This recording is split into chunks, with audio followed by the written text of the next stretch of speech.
I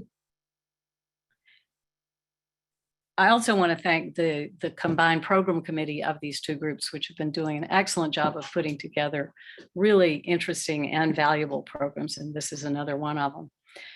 I'm going to be brief. The past month has been a really infuriating one for all of us who care about Florida and care about a kind of conventional view of democracy. It's my personal belief, and I hope it's true, that DeSantis and his legislative enablers are way overstepping what even most Floridians want. And I hope we can see to it that some of these recent actions with redistricting and slamming Disney for having an opinion will hurt them in the coming elections. I like to believe working together, we will find allies all over the place that we don't even know we have. Our two invited speakers are both veterans of the battle to make Florida a better place. And so I'm looking forward to hearing from both of them. And at this point, I'm turning the introductions over to the program committee members who recruited them. So Nancy, you are there. Thank you so much, Elizabeth. I'm here. Even if you don't see me, I'm here. So welcome, everyone. Thank you so much for taking time out of your busy schedules. I have the pleasure of introducing Rep. Tracie Davis. Rep. Davis, though I've been here a few years, she is not one to necessarily toot her own horn that much. And I will say, the more I get to know her, the more I realize she is such a remarkable person. And she's one of those people that just amazes you the more you get to know her. She describes herself as a, quote, real Democrat. I couldn't agree more. But I'm hoping today to go through a couple quick things with you so you understand who she is and why we need her in the Florida Senate and why her opinion really matters. Tracie went to school at Edgar Waters, graduated, went to UNF and got her degree in special education in leadership and educational leadership, and then she worked as a special ed teacher for 7 years. She then moved over to the supervisor of elections office, where she worked another 14 years, rising to the level of deputy supervisor of elections. She was also a compliance officer for the city of Jacksonville. And in 2016, happily was elected to the Florida House of Representatives representing District 13. In her capacity as state rep, she's on the Health and Human Services Committee as the Democratic ranking member, along with the Early Learning and Elementary Ed Subcommittee as the Democratic ranking member. And she's also on the Joint Legislative Auditing Committee, the Justice Appropriations Subcommittee, and the Tourism, Infrastructure, and Energy Subcommittee. So you can see she has broad responsibilities, but has earned each one of them with her experience and education. She also happens to be married with 3 children and 6 grandchildren, which I just discovered and am amazed by. She has introduced fabulous legislation in her time there. 3 things I want to highlight quickly that did get through were recently the juvenile diversion program expunction. She can go into more detail of what these entail if people are interested. The Pharmacy and PBM Act, which puts more responsibility on pharmacies and PBMs. And as a healthcare provider, I really appreciate that. And finally, the step therapy protocols, which require pharmacies to give you the cheapest drug first and prove that fails before you can get the one that your doctor thinks you really need. She has introduced tons of great legislation, which has predictably met with resistance, extreme resistance, and yet she perseveres. So she is now running for, I believe it's District 6, unless they've switched something again, because it is really hard to keep up with all these changes. So correct me if I'm wrong on district number, but it is Senator Gibson's old seat. She is running. It's going to be all about the primary, folks. This game is over in August. So I hope you will join me in giving a warm, warm welcome to Rep. Tracie Davis. Thank you.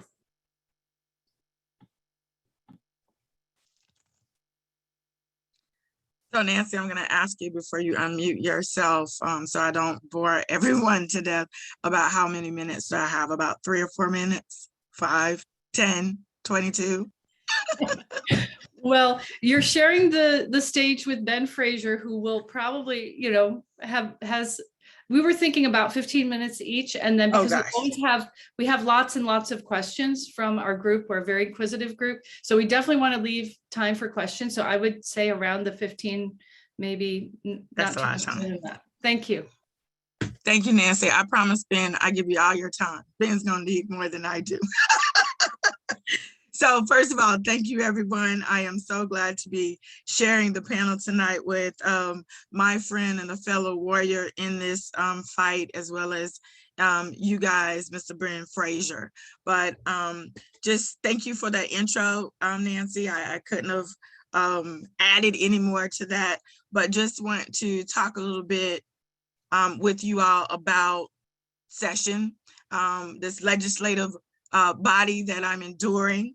I fight alongside of our princess warrior, I call her, Rep. Nixon, and she is a friend, a colleague, and definitely a leader in this arena. So definitely wanted to give her a big shout out. But again, thank you for allowing me a few moments of your time tonight.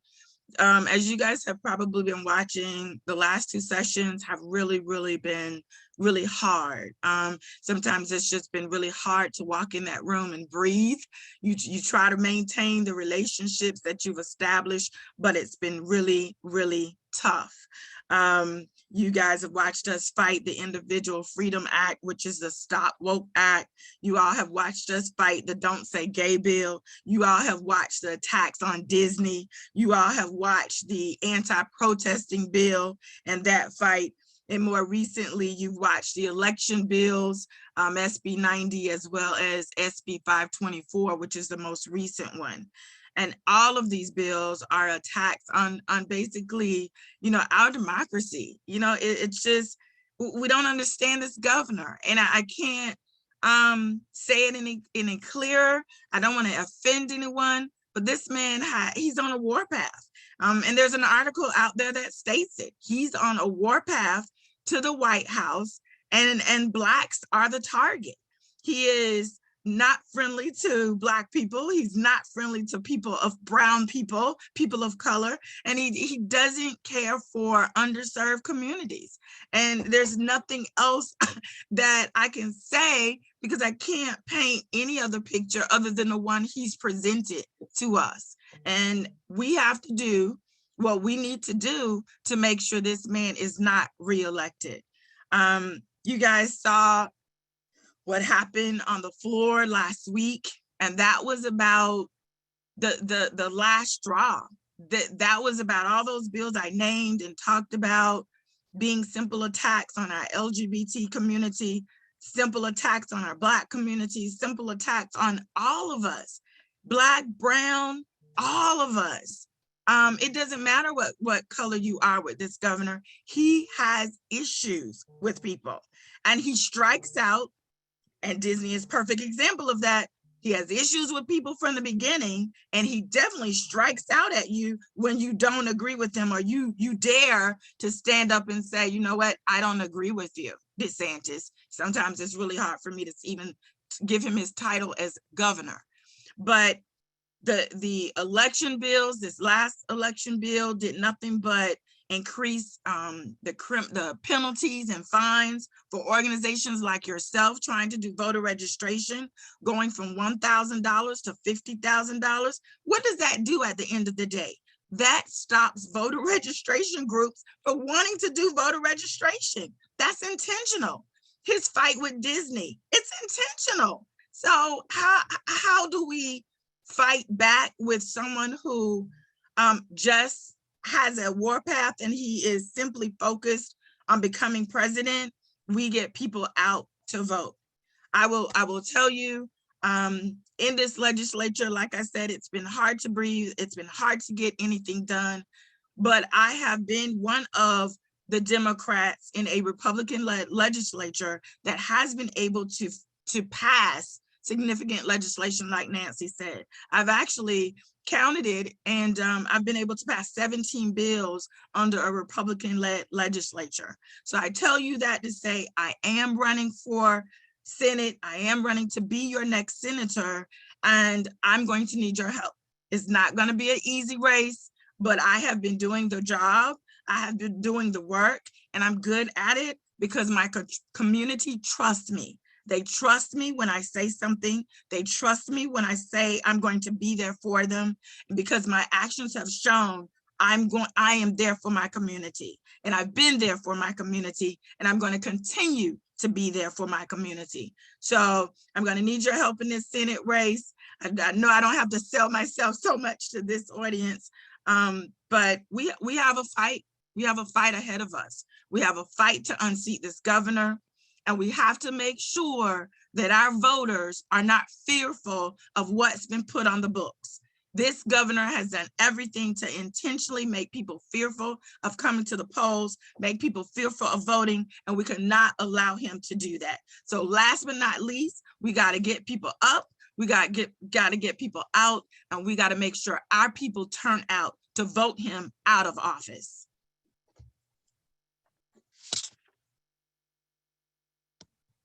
Amen. You guys seem shocked. You know what the charge is. Oh, when Elizabeth tells you to mute, you mute. Okay.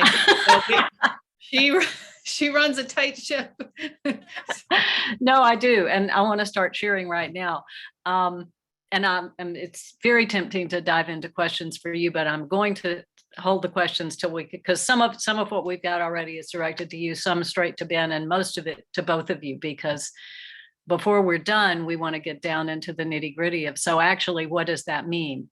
How, what needs to happen, and who's doing it, and where do we sign up?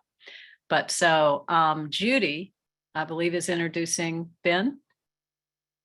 I am. Yes, I am. But I can't do that without thanking Tracie for all she's done. Having been in Tallahassee a couple of times this session, seeing her leadership and hearing her voice, and knowing that she has such incredible obstacles and yet she doesn't give up, makes me feel very proud to be in Jacksonville and have her as our representative. So I can't say that enough. In those dark days, it's inspiring. Thank you. And now another person who inspires me, I would like to introduce my friend, Ben Frazier. I've learned a lot about him over the years, and I feel like I've been privileged to work alongside of him in some of his efforts. He is well known in this community, and he first started in journalism here in Jacksonville, or became the first Black news anchor, and that was on WJXT Eyewitness News here in Jacksonville in the afternoon news show. And he spent 50 years in broadcasting as a reporter, a producer, a narrator. He's the recipient of more than 200 awards for community service, as well as journalism. And that includes 3 regional Emmy Awards when he was part of a team in Detroit. He's also written extensively about African-American history. So Mr. Frazier started the Northside Coalition of Jacksonville, which has had many successes despite the challenges presented by Jacksonville leadership, state leadership, and so many other factions in this community. He has successfully helped organize the taking down of many of the Confederate monuments here in Jacksonville, also partnered in changing school names from Confederate figures. He led many Black Lives Matter protests after George Floyd's killing, and so many other horrible killings around the country. And he continues the nonviolent fight against racial and economic injustice.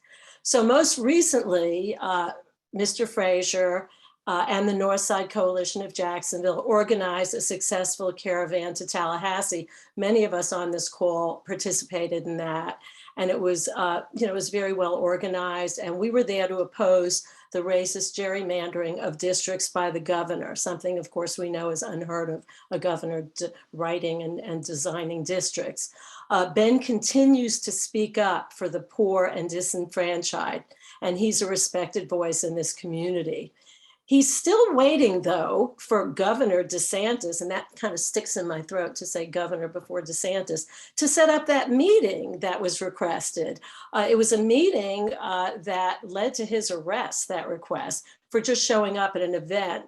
That event was limited to those who blindly support the governor. And as always, Mr. Frazier was willing to speak truth to power, despite the risks involved, which again included that arrest. It is my pleasure to introduce Ben Frazier, and I hope that our groups continue to work together to bring about so much needed change in the community, the state, and the nation. Thank you for being here, Ben. Hey, listen, thank you very much for that great introduction. How much do I owe you? We'll settle that later. Okay. Hey, listen, guys, I am so happy to be a part of this collaboration. That's going to be my key word here tonight. Between these organizations, Indivisible, Mandarin, Beaches Activist Movement. I am flattered that you would have me here, and so happy to have people who are fighting the good fight.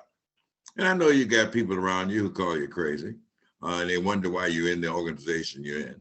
I just want to commend you for your commitment, your dedication, your loyalty, for standing up on the right side of history. I say that I'm not just blowing smoke, as the saying goes. I am flattered to stand with you, flattered to fight alongside you, because this is in fact war. Northside Coalition of Jacksonville, I want to tell you something about the organization. Dynamic, I think, diverse, active, vocal. We sometimes say we're just like the NAACP on steroids, though. We tend to be a little bit more active, a little bit more vocal. We have a mission, and our mission is to stand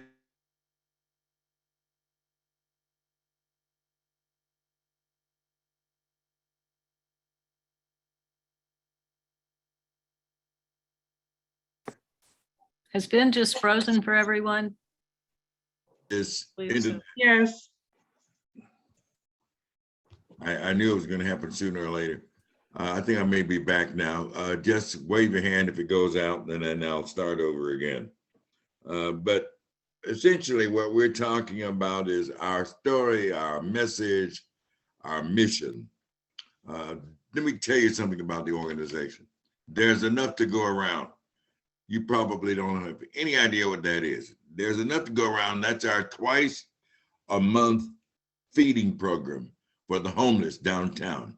And I bet you thought all we did was disrupted meetings and had protests.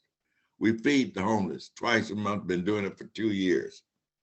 There's also our massive annual free food giveaway. We give away about 2 million pounds of food every year in our annual health fair. That's going to have the 5th one coming up September 24th.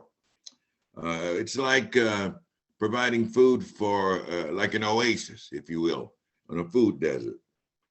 Stop playing games. Change the names. You remember that one? That was our chant when we fought to successfully remove Confederate names from public schools. And when we started that fight, there are people who said, why? For what? It has no meaning. We explained that it did have meaning. Why? It's much more than simply metal, marble, bronze, and stone, but rather what it represents. And we had to explain that to people. And you know what we did? We canvassed in Riverside to people who had no idea who we were or why we were standing up, to convince and persuade them that they needed to take a stand. We were able to get 100 people on 3 different Saturdays to wave signs at critical intersections and choke points, and to knock on doors to explain and talk to people about why they needed to support our effort. We're still fighting to remove Confederate names from all public properties. Our historic Stop the Violence and Increase the Peace campaign is something else that we've also done. We've reached out in the past 5 years and touched more than 5,000 households, talking to people in the streets sometimes when gunfire was still being heard, they asked him what they thought, and most of them talked about the need for their kids to have places to recreate, and they talked about social justice needs. They talked about poor relationship with law enforcement. But we've conducted these canvases with our geriatric crew of 10 or 15 folks, homeowners, people who have black hair, purple hair, gray hair, no hair, many of them school teachers. But this is what we've done. We did this without city money. We don't get millions of dollars in grants, okay? That's why we need your help to continue this work. But we have been able to demand city officials to be much more accountable, transparent, to be upfront with us with regards to law enforcement, body cams. You remember we fought that one? You remember when they were writing tickets to Black folks more than they were to people at the beach for walking across the street, jaywalking? Yeah, that's what they were doing. They focused on people in predominantly Black neighborhoods, if you can believe that, to write them tickets. Yes, that happened. What about Orange Crush when the sheriff started preparing the jails in different neighborhoods and communities because he was concerned about Black people coming to the beach and spending their money? Give me a break. That's why we have to stand up and speak out. What about the legal front? We're one of 6 plaintiffs suing the governor right now on HB1, the anti-protest bill. That's right, little old Northside Coalition of Jacksonville, 1,500 people strong. We call ourselves heartbeats. We call ourselves supporters, members, and volunteers. But we are fully engaged in fight against white supremacy, fully engaged against the fight against racism. We believe in fighting to empower our community, to educate, to mobilize, to organize. We are community servants. We don't see ourselves as people just walking around with balled up fists in the air. We're trying to serve people. Many of these people are young women with children struggling to make it. Many of them are people who are dealing with some educational, mental health care disparities. Many of them are elderly. These people have been ignored, not just from Republican administrations, not just from Democratic administrations. They've been ignored for generations.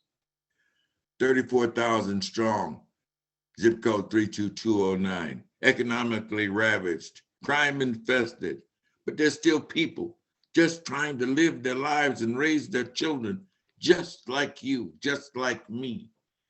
We have to stand up for people, especially those who are voiceless.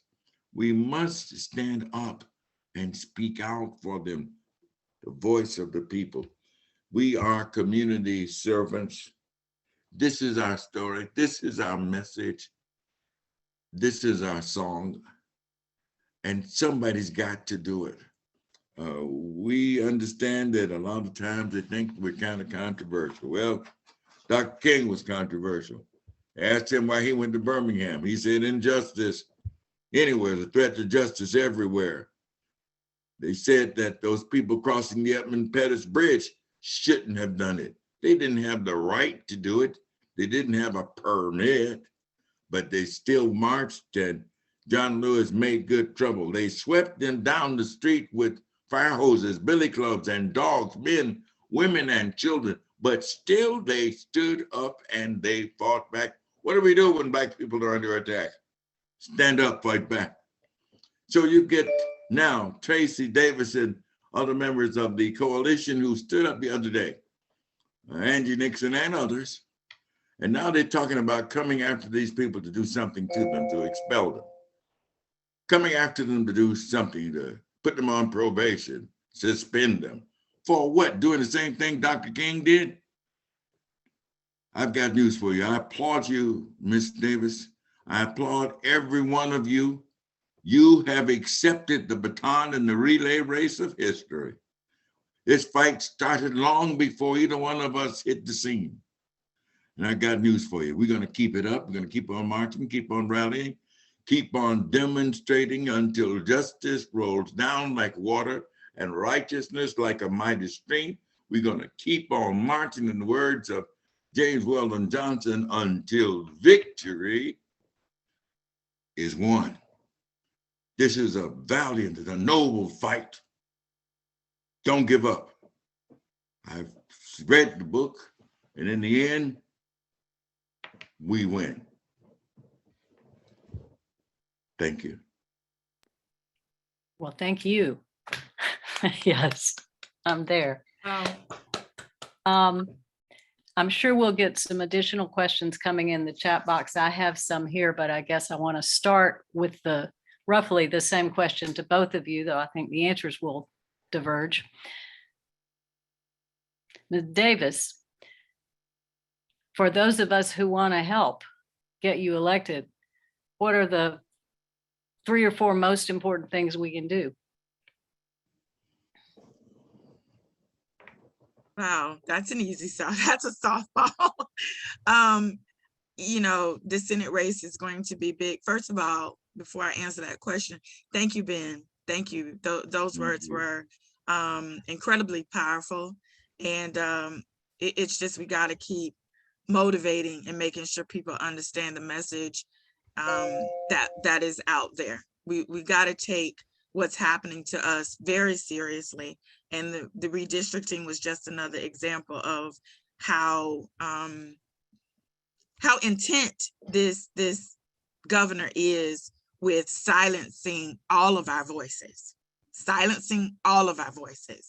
But to answer your question, dollars and cents are always great for a campaign. That's the first and foremost. We can't put messaging out in the street. I can't tell people that I've passed 17 bills in a Republican-led legislature and significant pieces of legislation. I can't talk to my voters without dollars and cents.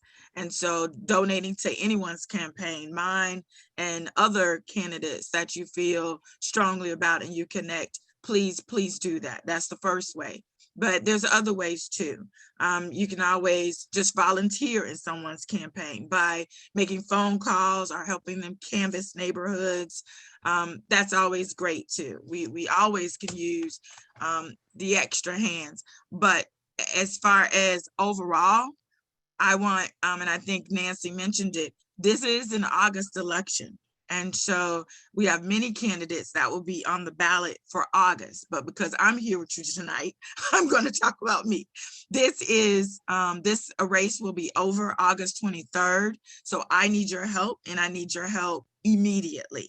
What I'm doing right now, I'm going to qualify by petition.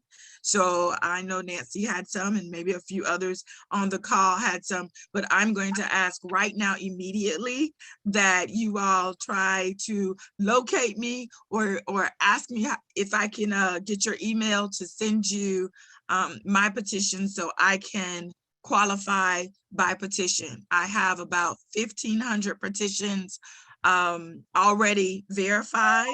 And so I need about 200 and roughly 250 more. So that is the immediate help I need from you. And I would appreciate everyone, if you haven't filled out a petition, to fill out a petition for me. I know a lot of our folks have, but we can circulate those to our membership again so that that's easy for people to do. And thank you. And is there a link? If there's not a link, is there a link online that we can share with people?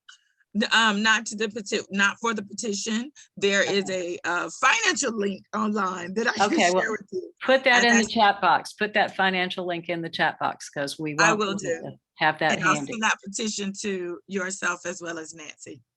And I noticed someone is pointing out that you do not have to live in Tracie's district to fill out a petition. So correct. Everyone who's interested can go for it. Now, did I just lose Ben?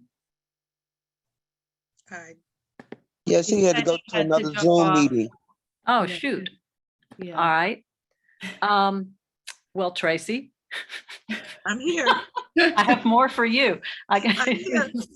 I'll do Softball my early. best. This is a tough crowd. Well, well, I'll ask you the only deeply challenging question that was proposed to you.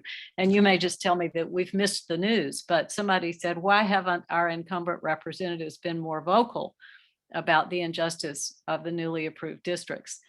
I guess apart from the demonstrations down there and the noise that you made in the legislative session, what would you say to that? Did we just miss the news or? So if the question is posed to what happened, the sit-in that happened last Thursday, which I'll tell you, that was very painful, and it still is painful. And so the vocalness of what we did, and why you all probably hadn't heard a whole lot up until that point, is because we were trying to accommodate and follow the lead of our leadership. And so we were listening to people saying, we don't know what's going on. You guys aren't doing anything. You're not telling us anything. And so what you saw the Democratic caucus not filing any amendments.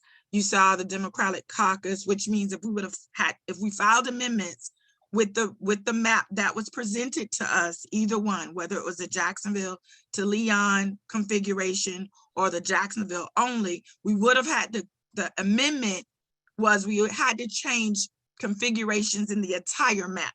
We couldn't just go in and make Jacksonville seat what we wanted it to be, or the Jacksonville Leon configuration, which you all know as CD5. We had to make sure the entire map was configured to balance. So outside of that, our leadership was just saying, hey, this is going to end up in the courts. Let's not, we're not going to fix this map for them. We can just talk about it. We can tell everybody why it's bad, but let's not do an amendment. So that's why you all didn't hear a lot of ruckus from us until this governor came back with his map. Well, you all know how we got there. We voted on a map. We voted on two. And it was the Senate version of the map that we preferred if we had to choose. Didn't really like either one of them, but okay. But that still left our congressman, African-American Black congressman, in his seat, which allowed Black people in CD5 to elect their own elected official. Well, when special session was called, we had a Senate president and a speaker that said, you know what? Since you didn't like any of our maps, we're just gonna turn it over to you, DeSantis, and we're gonna let you draw the map you wanna sign. Is basically what our leadership in the House and the Senate did. And so that's how we got DeSantis map, which did change a little bit. And that's how we blatantly see that the removal came for our Black representative. He was gone. Because what you see is cracking happening in that map that is in front of us now, that he just signed.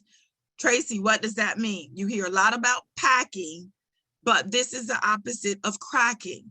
So let's use a bag of peanuts, for example. When you're packing, you have a bag of peanuts and you're putting a whole lot of peanuts in one bag and you're trying to seal it up. But you have so many peanuts in this bag until you can't seal it up. That's packing. You're putting so many people in one district, and African Americans, until you can't seal the bag up. That's the best example of packing I can give you. Cracking is just the opposite. You take that same bag of peanuts and you take half of the bag out and you just kind of disperse them around the table, and they're all kind of all over the table, which means now you can seal up the bag, but all your peanuts are so spread out until they don't have the ability or the power to elect the candidate of their choice. So that's a great example, or an example of cracking. The map we have in front of us is cracking. The map we have that was drawn by this governor has no regard for the Fair District Amendment that you all voted on in 2010.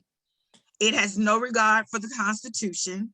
It has no regard for the Voting Rights Act, and it has no regard for Black or brown communities to be able to vote for their elected official. And so it's been diluted so until they won't be able to do it. And that is the essence of cracking. So with all of that, from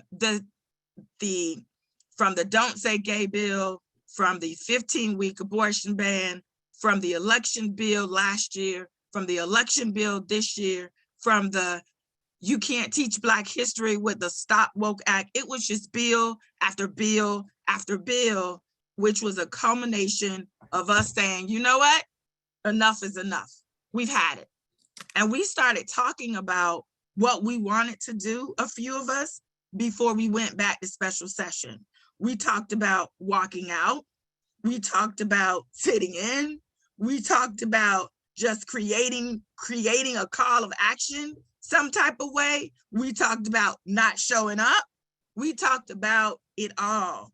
And when it happened under the leadership of Rep. Nixon and Tavares McCurdy, we were there. We were, the people that stayed on the floor were there. This was the answer. This is what we're doing. We're there. We got to do something to make sure people back home understand the importance and the seriousness and the intent of what this governor is trying to do. So I know that was a long, big picture, but in essence, what we were trying to simply do is let you know the hell that we were going through in Tallahassee. That's number one. But we have elections in months. And that sit-in, that not going anywhere, that call of action, which they call a disruption, it was a call to action. And it was to mobilize our communities back home in and throughout this state to let them know it's time to get up. Your lives are being changed right before your eyes, and you got to get out and vote. We can change this. We cannot let this governor be reelected. And that was about mobilization. That's a great answer. Thank you. Thank you very much. And I want to thank Marcella, who has been very patiently having her hand up for a while. And I'm hoping you will unmute and ask your question. I think we've gotten Ben Frazier back. So we'll switch to some other questions there, but let's hear from Marcella if you're still waiting. Yes, I'm here. Good. Can you hear me? Yeah, I was the one that raised that question. And I think I mentioned to you, I was really not talking about so much about Representative Davis, but about the incumbent Congress people, Lawson and Demings. And I'm sort of disappointed that they have not taken the mantle and be much more vocal and visible and vociferous in their opposition to this, as the representative says, this cracking of these Black voters into these minute pieces so they can be stamped on and stomped out. So just a statement there, and to say that I do support the Representative Davis in her campaign, and I sent her some information. I hope she gets in touch. Absolutely. Thank you for that. Just a quick answer to that. A part of, and not speaking for them, I cannot speak for either one of them, because we know Congressman Lawson's district is all but gone. And the ability to elect the African-American Black person to represent that district is all but washed away. And with Congresswoman Val Demings' district out of Orlando, District 10, it probably will be unable to elect a Black person in the next 4 years. That's the washing away that's going to happen there. I think for the most part, you have number one, Congresswoman Val Demings is running for a different seat, but Congressman Lawson was kind of observing it. The threat, and you know this better than anyone, is to start talking about a map in redistricting, to talk in a vein of incumbency.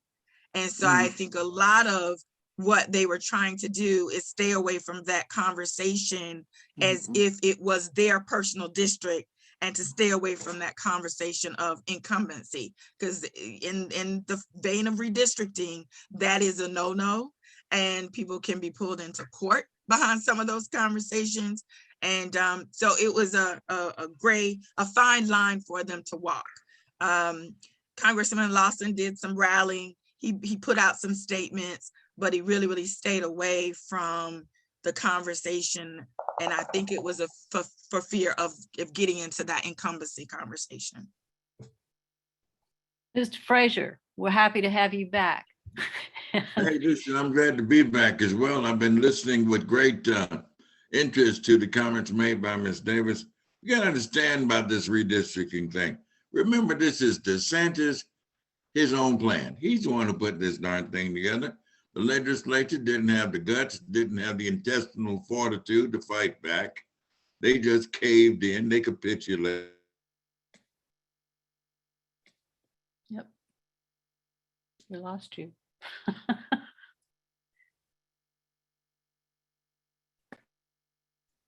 It seems like your sound is gone, Mr. Frazier.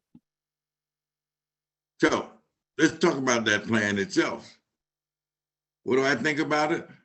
Let me help you. It's racist.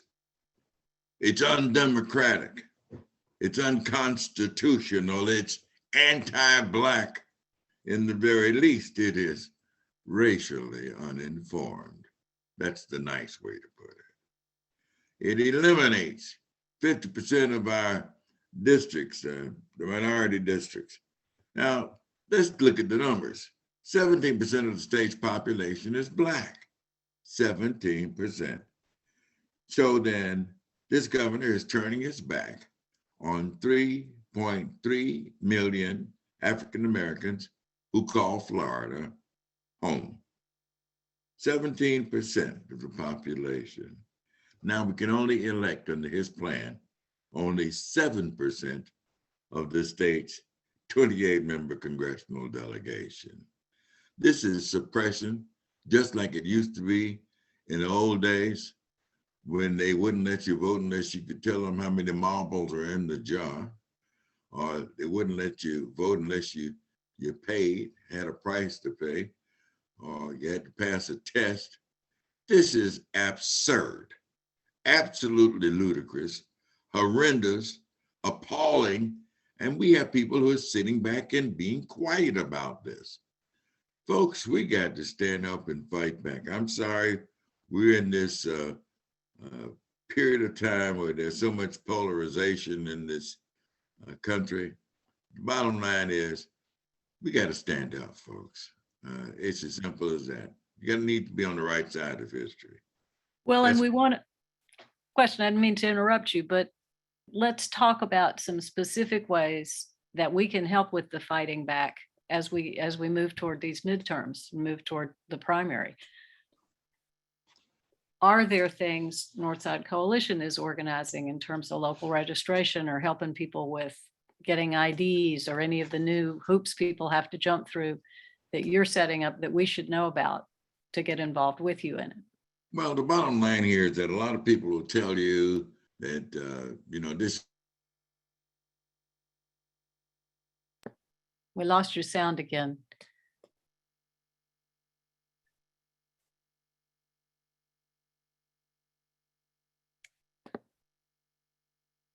Hello, There you go.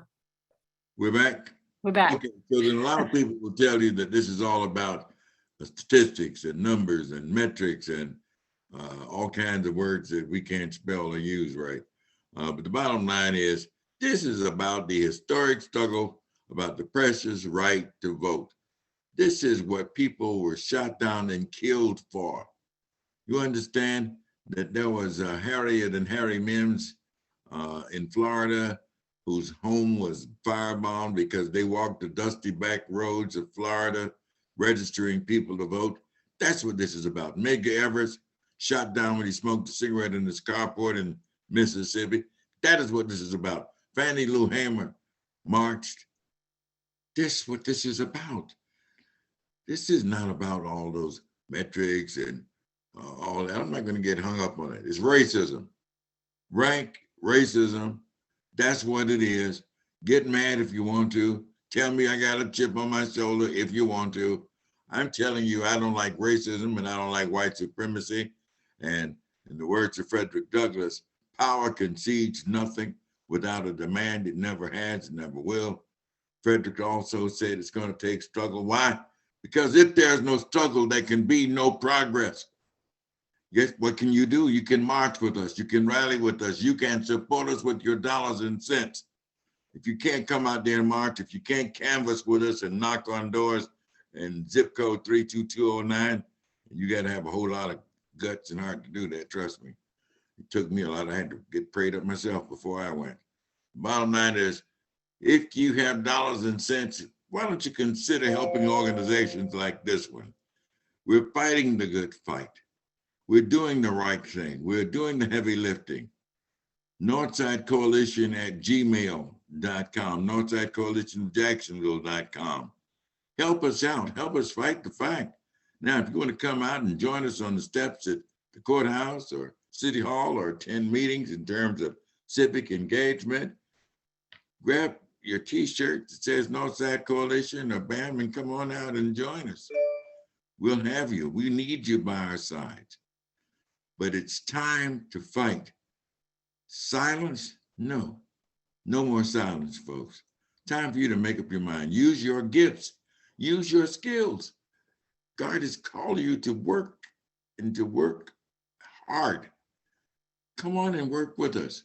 Make a change, a positive change. Maybe you've been waiting. Maybe this is your time, this special call for you to, as my mom used to say, get up off your rusty dusty and work.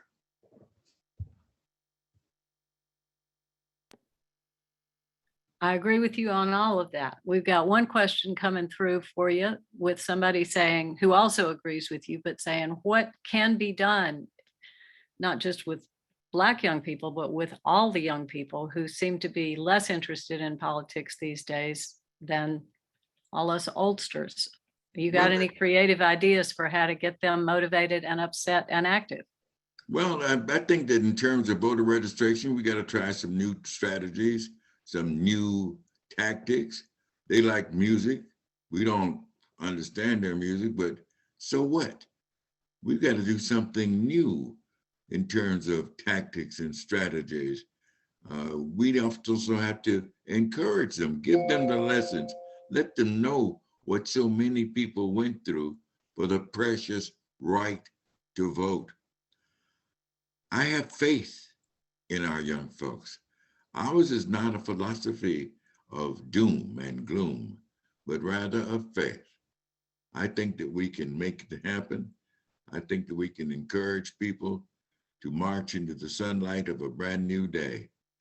I think that we can stop looking back behind us at the Civil War and trying to justify racism and discrimination. Let's just put it like it is. Most folks just want to raise their families in peace, be able to go to a grocery store and come back home and cook a meal, put a bag of popcorn in the microwave. Come on, we're all just alike. We're not that different. Let's work together. Let's do something strange, like collaborate. And that's what I wanted to talk with you guys about. Collaboration. Why? We need each other. You remember biology, symbiosis, the interaction between two.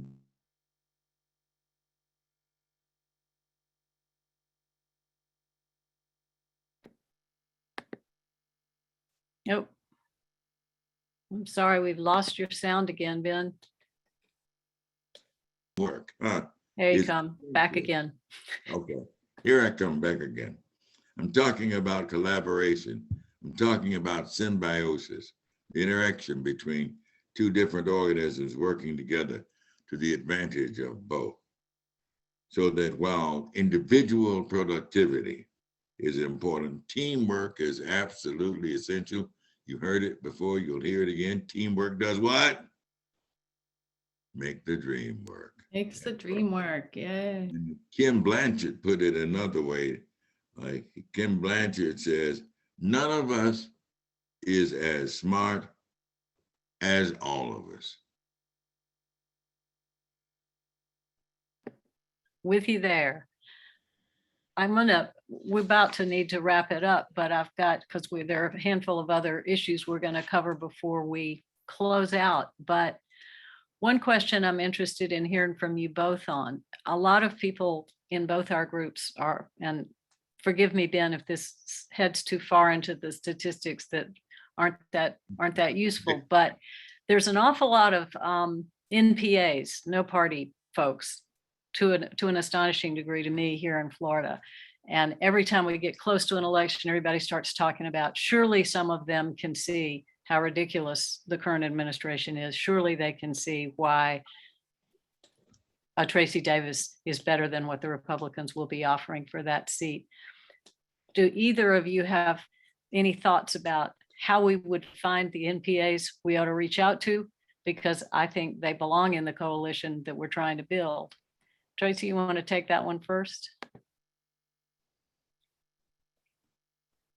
Well, I think as far as reaching out, you want to reach out to your MPAs that have a potential and have voted Democratic. You know, don't waste your time with folks that are MPAs and you can see the track record. And that is information we can find. We can see, you know, how a person swayed in elections from time to time, the group, not specifically, but that's information you can find.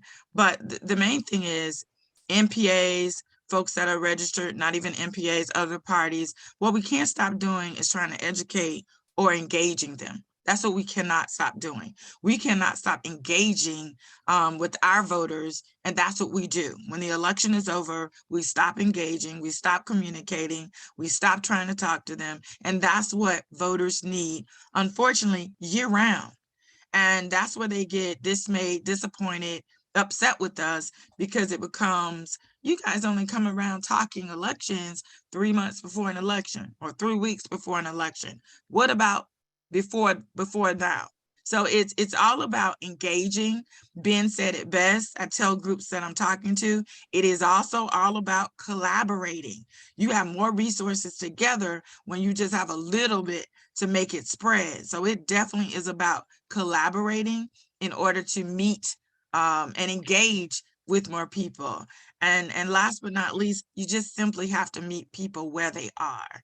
You know, most people aren't going to pay us any attention until it's about 2 months out or even a month out, but you have to continue to collaborate with like organizations and engage those voters, but you still got to meet them where they are. Hard job, lot of effort, but in order to get the win, we got to make the sacrifice. Right. I think it all has to do with. Just lost you again. Take a deep breath and we'll get you back when your sound turns around again.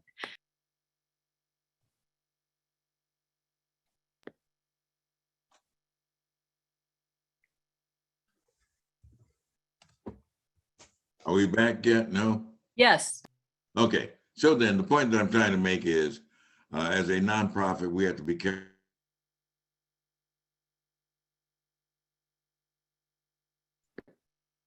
Lost you again. We're going to have to get you a new computer, Ben. Take some of those funds, new computer. Okay. I know we got you. We don't endorse candidates. We do endorse issues. We got to. If you could tell him to turn off his video, that might help.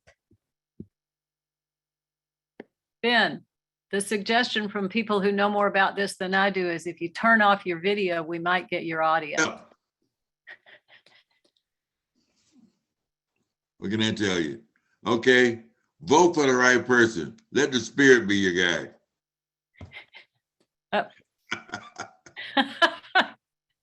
All right.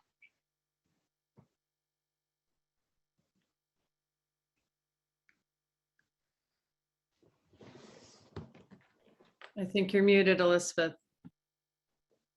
Okay, sorry. Too many audio issues. I want to thank both Tracie and Ben for the time you've spent with us and for the inspiration you're offering all of us. And many thanks for being here. You're welcome to stick with us. We've got a couple of other issues we want to go over with people. I imagine you're both booked up, so leave us if you need to. And thank you very, very much for being with us. And on behalf of myself and Ben, Thank you all for the invitation. Thank you guys. Good night. Thank you. Keep up the fight. For coming. Thank you. for We'll all do your- it. There are quite a number of other fights that we want to mention to you before we leave. So stay with us. And Nancy, you're up first. Okay. Oh, yeah. Okay. So probably you may have already heard, but there is a fundraiser on Tuesday, May 3rd, which several of us on this call are co-hosting. You can see the names listed on the right-hand side of your screen. There's always room for more co-hosts like Jello. And Congresswoman Demings will be at a location very near ViStar Arena from 5:30 to 7 on Tuesday. We would love to have you join us. If you make a donation, you would be able to join us. And, you know, I know everyone's screaming at you all for money, and I hope I'm not offending anybody, but there's a certain reality to the way politics works and the way things happen. And my personal feeling is I can't do nothing, because doing nothing does not assuage any of my concern. Also, as they said after World War II, all it takes for good people to let bad people get away with literally murder is for good people to do nothing.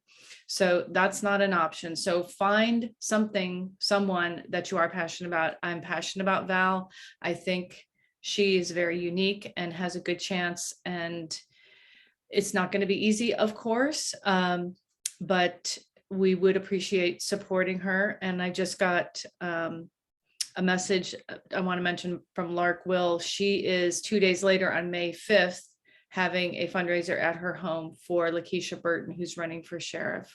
So that's another great person to support, and I will be there at that as well. So please, if you can make it, would love to see you. Thank you.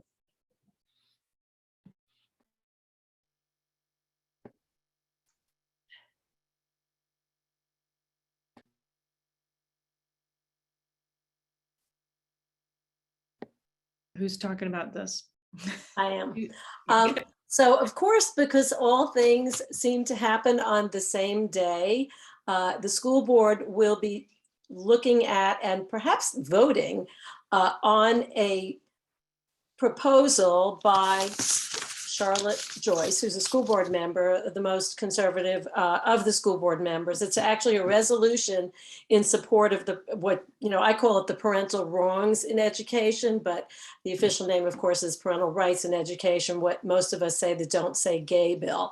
And the concern we have, since clearly this is already law, is that the good policies that we have in place in Duval County schools, which protect and support our LGBTQ students, as well as the people who provide support for them. We have gay straight alliances. We have lots of different